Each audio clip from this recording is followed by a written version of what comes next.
कि कर्म की प्रधानता है दुनिया में। कर्म का परिणाम सबको मिलता है। जो जैसा कर्म करेगा वैसा उसको परिणाम भोगना पड़ेगा। और एक बार जिसने कर्म कर दिया ये ना सोचना वो कर्म मिट जाएगा, मिटता नहीं है। मिटेगा जब वो पूरा हो जाएगा, पूरा उसकी सजा मिलेगी। आप अब सवाल पूछ सकते हो तो फिर नाम भक्ति करने की ज़रूरत क्या है? नाम भक्ति करने की ज़रूरत यह है, एक तो आगे से तुम उससे बच जाओगे। इस बाणी में कही थी ने, बीती ने क्यों रोवे और रही खई ने अब क्यों खोवे। जो बीत गई है उसका जिक्र करके रोना पछताना तो बेकार है। और अब तो क्योंकि उस रोने धोने में यो समय भी बर्बाद कर दोगे तो हाथ कुछ नहीं आएगा। इसलिए जो बची हुई है उसको अगर संभाल लोगे और उसको समझ लोगे। समझ क्या है? समझ ये है कि जो कर्म किए वो हमने किए, परिणाम भी हमें ही मिलेगा। जिसको ये समझ आता है वो उसके लिए कोई शिकायत नहीं करता, क्योंकि वो कहता है कि जब कर्ज मैंने ले रखा है तो कर्ज चुकाऊं भी मैं ही का। उससे उसको पीड़ा नहीं होती। पीड़ा आदमी को जब होती है जो इस बात को समझता नहीं है। वो लोग शिकायत किया करते हैं मेरे कि मैंने, अब भी कितने लोगों से आपने सुनते होंगे, कुछ लोग कह देते हैं कि फलाना आदमी बड़ा नेक इंसान था, किसी का बुरा नहीं किया, लेकिन उसके साथ बुरा क्यों हुआ? अब उसका बुरा क्यों हुआ ये नई बात नहीं है। क्या पता उसने किस जन्म में क्या किया होगा। क्योंकि कर्म जो कर दिया वो पीछा छोड़ता नहीं है। जब तक वो भुगत नहीं लिया जाता तब तक उसका पीछा नहीं छोड़ता। इसलिए वो शिकायत करते हैं कि मैंने इस जन्म में तो नहीं, इसमें नहीं किया, ये तो 100 जन्म भी पीछा नहीं छोड़ता है कर्म।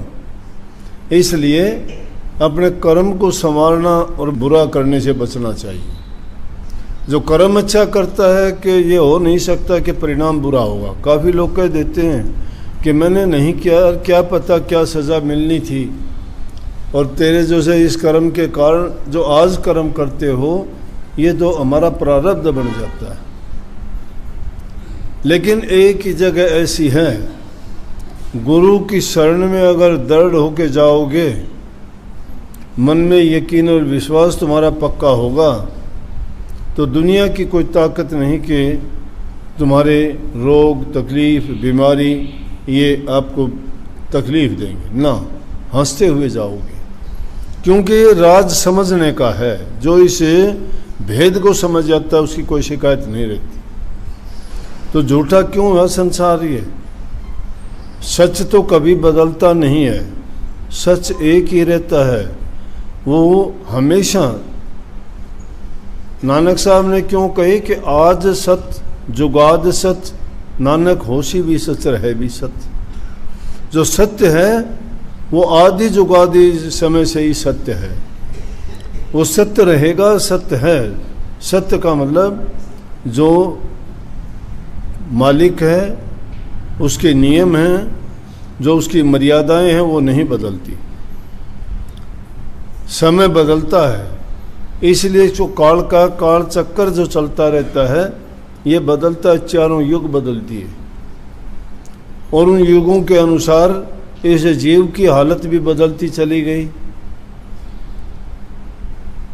सतयुग में कुछ और अवस्था थी, त्रेता में कुछ और हुई, द्वापर में कुछ और हुई, कलयुग में अवस्था कुछ और है। सतयुग में इसके प्राण हड्डी में थे, शरीर सुखा दिया था ऋषियों ने तप करते करते, हड्डी हड्डी बची थी। फिर भी कितने सालों के बाद उनको निकाला गया समाधि में से। कहते हैं, सुनी हुई बात है, लेख का मुझे नहीं पता, कि जब रामचंद्र जी लंका को फतेह करके आए तो आके कहने लगे भाई उस जीत की खुशी में मंदिर बनवाएंगे। और मंदिर बनवाने के लिए जब नींव रखने के लिए ज़मीन की खुदाई की, तो कहते हैं खुदाई करते वक्त उसमें ज़मीन के नीचे के ऋषि निकले, और ऋषि समाधि में थे उस समय भी। कितने युग बीते होंगे। जब उनकी समाधि टूटी तो पूछने लगे, भाई कौन हो आप? बोले जी हम तो इसी तरह से हैं, और यहाँ मंदिर बनाने के लिए खुदाई की थी, लेकिन संयोगवंश आप यहाँ निकले हो। आप कब से हो यहाँ?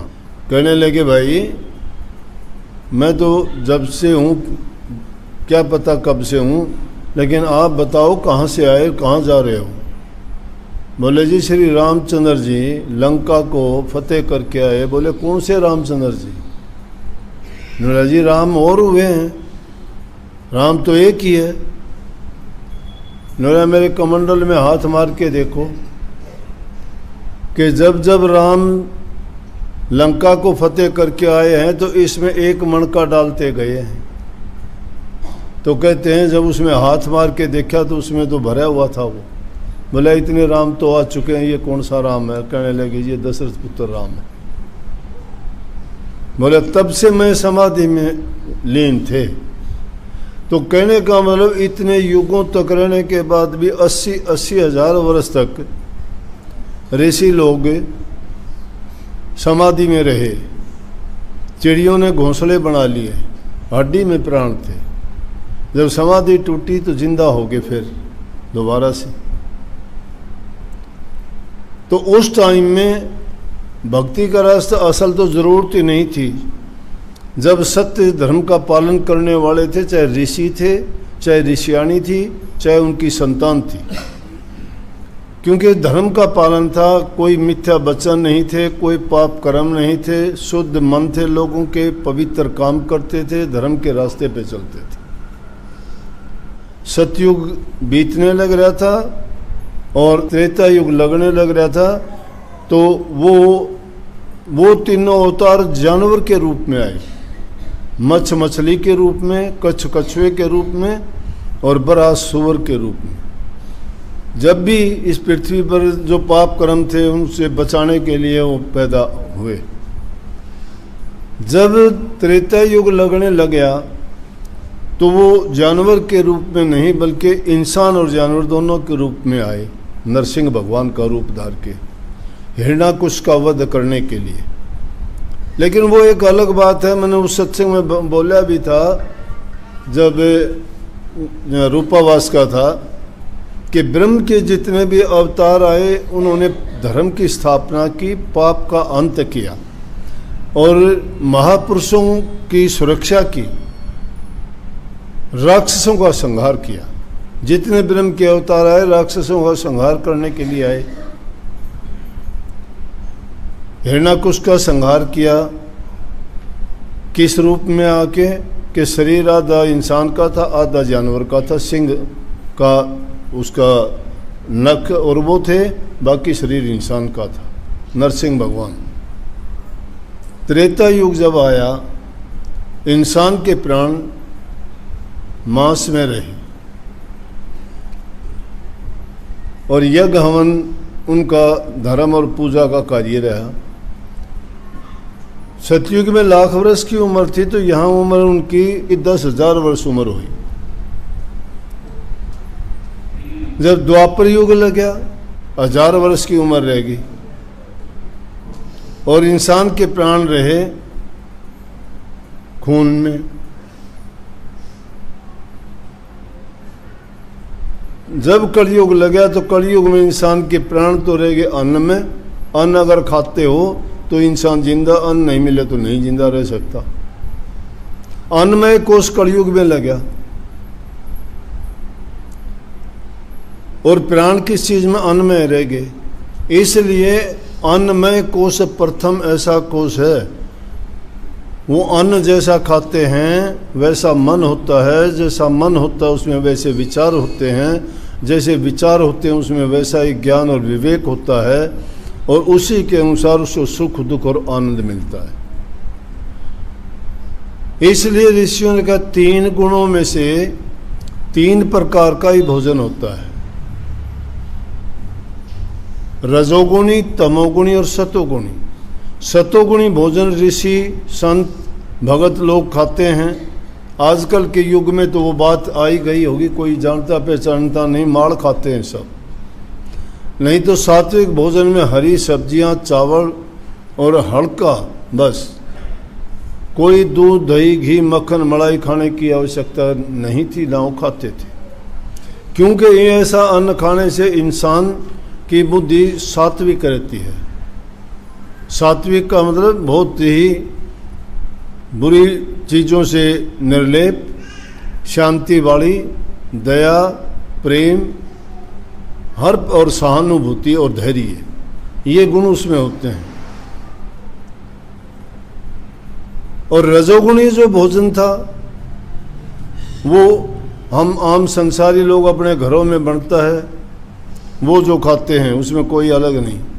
तमोगुणी भोजन मिर्च मसाले खाना, ऊट पटांग चीज़ जो मन में आए उनके खाने से आदमी के अंदर तमोगुण, क्रोध और दूसरी बुरी भावनाएं ज़्यादा बढ़ती हैं। तो इसलिए प्रथम चीज़ जो हमारा अन्नमय कोश है वो जब इंसान का शुद्ध होता है, अच्छा होता है, तो कोई भी काम करेगा, हर काम में उसको सफलता मिलेगी। क्योंकि किसी भी काम को करने के लिए इंसान के अंदर धैर्य चाहिए, संयम चाहिए, त्याग चाहिए, उसके लिए लगन चाहिए। ये चीज़ें जिस इंसान के अंदर हैं, अब कोई भी देख लो, ये वैज्ञानिक हैं, साइंसदान हैं, घंटों तक एक एक छोटी सी चीज़ को लिए बैठे रहेंगे, उसके जब तक छोटी से छोटी बात की गहराई तक नहीं उतर जाते। अब हम 2 मिनट भी नहीं बैठ सकते हम तो, हमारा मन टिकने ही नहीं देता, इधर से उधर भगा देता है। भक्ति भी ऐसा ही है, भक्ति भी उसी का रूप है। भक्ति में भी उनकी तरह से जब तक हम एकाग्रचित होकर नहीं बैठते हैं, जब तक गुरु ने जो ज्ञान दिया है, जो रास्ता बताया है, जो भेद समझाया है, उस पर उसको आजमाना नहीं चाहते हैं। हम तो जबानी जमा खर्च का सुन लिया, गुरु ने नाम दे दिया, शिष्य ने नाम ले लिया, वो भी राजी, वो भी राजी, ना विचार बदले, ना जीवन बदला, ना खान पान बदला, ना संगति बदली, कोई बदलाव आया ही नहीं। वही दुनियादारी की उल्टी सीधी बातें, वही स्वार्थ और लालच की बातें, वही आदमी को अपने सुख दुख, वही आदमी सिर्फ अपने हित की बात सोचना, दूसरा चाहे कुछ भी जाओ, कहीं भी मरो। ना उसके दिल में परहित है, ना परोपकार है, ना दया है, ना धर्म है। और दया धर्म का ही मूल होता है। जिसके दिल में दया नहीं है वो सिद्ध कसाई है। भक्ति को प्रेमा भक्ति कहते हैं, उससे शांति मिलती है। जहाँ शांति होती है वहाँ सब चीज़ सुलभ होती है। जो आदमी शांति रखता है, संतों ने कितने बहुत सरल स्वभाव से बात कह दी। सरल का मतलब सबके लिए आसान हो, कि धीरे धीरे रे मना धीरे सब कुछ होए, धीरे धीरे होता है। सरलता के साथ धैर्य रखो, संयम रखना पड़ेगा, त्याग भी करना पड़ेगा। सुख का त्याग किए बिना कुछ नहीं मिलता। आलस्य कुत विद्या अवेद कुत धनम, धनस्य कुत सुखम। आलसी को विद्या कहाँ, विद्या बिन धन कहाँ, धन बिना सुख कहाँ। दुनियादारी को चलाने के लिए अपना मेहनत और काम करना चाहिए। पहले अपना काम करो, बाकी ये भक्ति की बातें भी होती हैं। जिसका पेट खाली है वो भक्ति नहीं कर सकता। जिसके पास रोजगार नहीं है, रोजी नहीं है, साधन नहीं है परिवार को पालने का, पेट के भरण पोषण का, झूठी बातें हैं। पहले इंसान अपने रोजी रोजगार का इंतजाम करे। परमात्मा पर विश्वास रखो, वो किसी को भूखा नहीं रहने देता। उसने कल दिया था तो आज भी देगा, आज दिया है वो कल भी देगा। शांति रखो। एक सेठ था, कहने लगा कि मुनीम जी आप जांच करके बताओ मेरी सारी प्रॉपर्टी कितनी है। काफ़ी पैसे वाला धनवान सेठ था, बड़े बड़े कारोबार थे। उसने मुनीम ने सब उसका इकट्ठा करके सब जोड़ तोड़ लगा के और सेठ से कहने लगा कि सेठ जी, आपका इतना धन है कि आपकी 6 पीढ़ी तक कोई कितना भी खर्च ले, चाहे वो कोई काम ना करो तो भी वो ठाठ से जिंदगी जिए। मुनीम ने भी सोचा सेठ खुश हो जाएगा, अब कम भी नहीं है, हम तो अपना नहीं सोचते। लेकिन सेठ सिर हिलाया, बोला गलत हो गया। ये तृष्णा इंसान की नहीं बढ़ती है, इंसान परमात्मा का रूप बन जाता है। सब जिम्मेवार मैं ही हूँ, मेरे से चलता है। अरे तुम्हारे क्या बस की बात है, वही सोई जो राम रचि रखा, होगा वही जो राम ने रचा रखा है।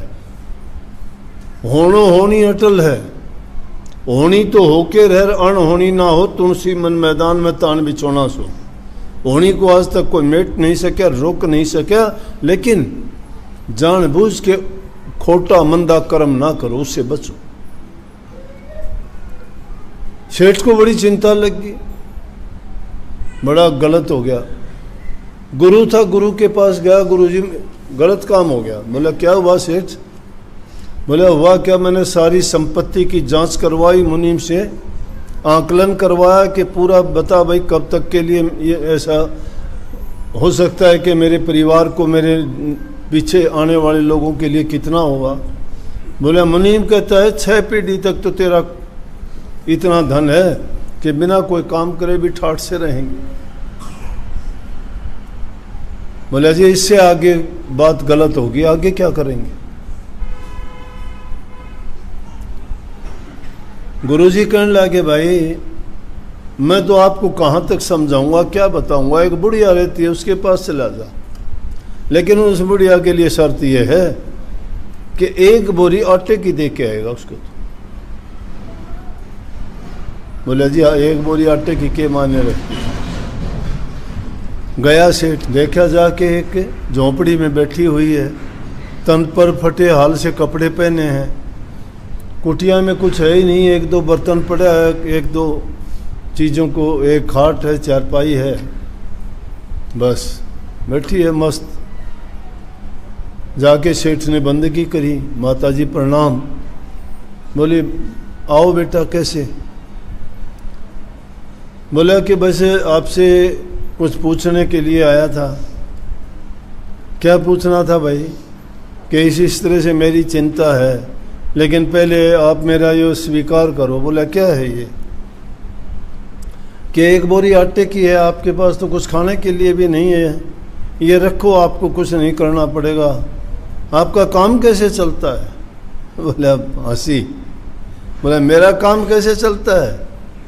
नला रहो निश्चिंत करो मत चिंता, चोंच देई सोई चिंत करेगो, पाँव पसार पड़ो दिन सोवत पेट दियो सोई पेट भरेगो, जीव जिथे जल में थल में पाहन में पहुँचाए धरेगो, नला भूख ही भूख पुकारत तू तो भूख मरेगा।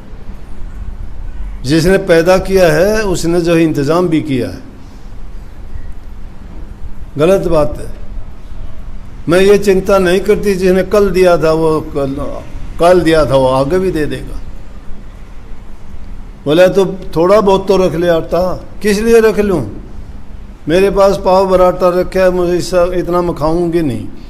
बोला फिर काम आ जाएगा। बोला फिर काम आ जाएगा, मैं तेरी तरह गैर इतबारी नहीं हूँ, वो अपने आप देगा, नहीं देगा तो अब बुला लेगा। ऐसे लोगों को ऐसा धैर्य और संतोष होना चाहिए, जिनको ये लग जाती है ना तड़प, हाय उसका नहीं भरता कभी भी। वो पाप भी कर लेगा, चोरी भी कर लेगा, झूठ भी बोल देगा, हर प्रकार के पाप कर करके अपने ऊपर इतना बोझ लाद लेगा, फिर उसको तकलीफ होंगी, हाय तौबा करेगा, फिर कहेगा मेरे साथ ऐसा क्यों हुआ, मेरे साथ ऐसा क्यों हुआ। अरे तुम्हें काम करने की आज़ादी दी गई है, शरीर से हष्ट पुष्ट हो, कमाई करो, अपने परिवार का पेट पालो, वो तुम्हारा धर्म है। सबसे पहला धर्म है कि अपने परिवार का तुम्हारी जिम्मेवारी है, उनका लालन पालन करना, कमाई करना, उसके बाद उनको हर प्रकार का सुख पहुंचाना, लेकिन उनको अच्छी शिक्षा भी देना तुम्हारा फर्ज है। उनको बुराइयों से बचाना भी तुम्हारा फर्ज है, उनको अच्छे संस्कार दे के अच्छे इंसान, नेक इंसान बनाना तुम्हारा फर्ज है। जो लूट कसूट, ठगी का, चोरी का, भ्रष्टाचार का, अन्न जल खा के पैदा होते हैं ना, वो ठग, डाकू, चोर, लुटेरे और चोर बनते हैं।